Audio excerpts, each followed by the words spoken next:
បាទជំរាបសួរពុកម៉ែបងប្អូនដែលធ្វើការក្នុងទីប៉ុនទាំងអស់គ្នាផងដែរបាទហើយអូននេះគឺអូនដែលគេវាយថ្ងៃមុនហ្នឹងបាទអញ្ចឹងគ្នារងអំពើហិង្សាមួយឆ្នាំជាង2ឆ្នាំហើយបាទតាំងពីគេទាត់ធាក់វាយដំបែកមាត់បែកជើងហើមដៃហើមជើងបាក់ចង្កេះបាក់អីចឹងបាទអញ្ចឹងគ្រាន់តែនឹកឃើញតែរឿងហ្នឹងក៏ក្រំគ្រាចិត្តដែរបាទហើយឥឡូវហ្នឹងបាទតាំងពីខ្ញុំទៅប្តឹងអង្គការទីតាំងពីខ្ញុំទៅប្តឹងប៉ូលីសទៅប្តឹងក្រសួងទៅអីច្រើនទៅបាទឥឡូវក្រុមហ៊ុនគេដេញចេញពីក្រុមហ៊ុនភ្លាមអញ្ចឹងបាទអញ្ចឹងហ្នឹងហើយអូននឹងរៀងថាជាប់នរកជាន់ទី1ក៏ថាបានដែរបាទតែមិនអីទេឥឡូវខ្ញុំបានទៅប្តឹងបានអីច្រើនហើយឥឡូវអង្គការអូទីតគេបានចោះដោះស្រាយគេបានចោះអន្តរាគមន៍អីគួរសមហើយខ្ញុំក៏ឲ្យចេញមកបាទហើយក៏ឲ្យរើអីវ៉ាន់រើចេញមកហើយអីវ៉ាន់ហ្នឹងក៏ខ្ពស់ទៀតបាទជាន់ទី6ឡើងខ្ពស់កប់មេទៀតលើករកតែសឹងបោះចោលររៀបអីមិនទាន់ទៀតបាទតែមិនអីទេគេដេញក៏ដេញទៅនៅមានខ្ញុំបាទហើយដល់ក៏ខ្ញុំជួយដាក់ចិត្តដាក់កាយជួយដែរបាទនិយាយខ្មែរដូចគ្នាវាមិនអីទេហើយសំខាន់ឲ្យតែនឹកឃើញរឿងអូនហ្នឹងដឹងតែចេះតែស្នោះស្នោចអាណិតជាក្រំគ្រាចិត្តជំនួសហ្មងបាទអញ្ចឹងហ្នឹងហើយអត់អីទេខ្ញុំនឹងជាខ្ញុំជួយនៅពេលរួចដៃហើយអរគុណដល់វត្តខ្មែរសាមគ្គីបាទដែលជួយផ្ដល់ទីតាំងឲ្យអូននឹងអញ្ចឹងបាទហើយហ្នឹងហើយគ្នាបានមកវត្តមកជួយកិច្ចការវត្តគ្នាបានមកសុំបាយវត្តគ្នាបានមកស្នាក់នៅវត្តអីអញ្ចឹងបាទអញ្ចឹងគ្នា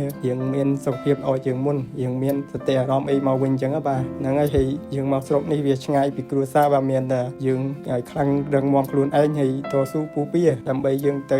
ធ្វើការរលួយរអីផ្ញើទៅអ្នកផ្ទះវិញទៀតអញ្ចឹងបាទហើយអត់អីខ្ញុំនឹងព្យាយាមជួយបន្ថែមទៀតហើយក៏អរគុណដល់ពូមីងពុកម៉ែបងប្អូនដែលនៅវត្តជួយមើលថែហើយនឹងអ៊ំជាពិសេសអ៊ំស៊ីវ៉ាន់ធូដែលបើកហាងខ្មែរអាស៊ីនៅយ៉ាម៉ាតូអញ្ចឹងបាទដែលគាត់ជួយទិញគោឲ្យ10គីឡូអញ្ចឹងបាទហើយបងប្អូនខ្មែរយើងខ្លះទៀតដែលជួយឲ្យអូនតិចតួចតាមនឹងទៀតអញ្ចឹងបាទអញ្ចឹងអរគុណច្រើនទាំងលោកទាំងវត្តទាំងអីទាំងអស់គ្នាបាទ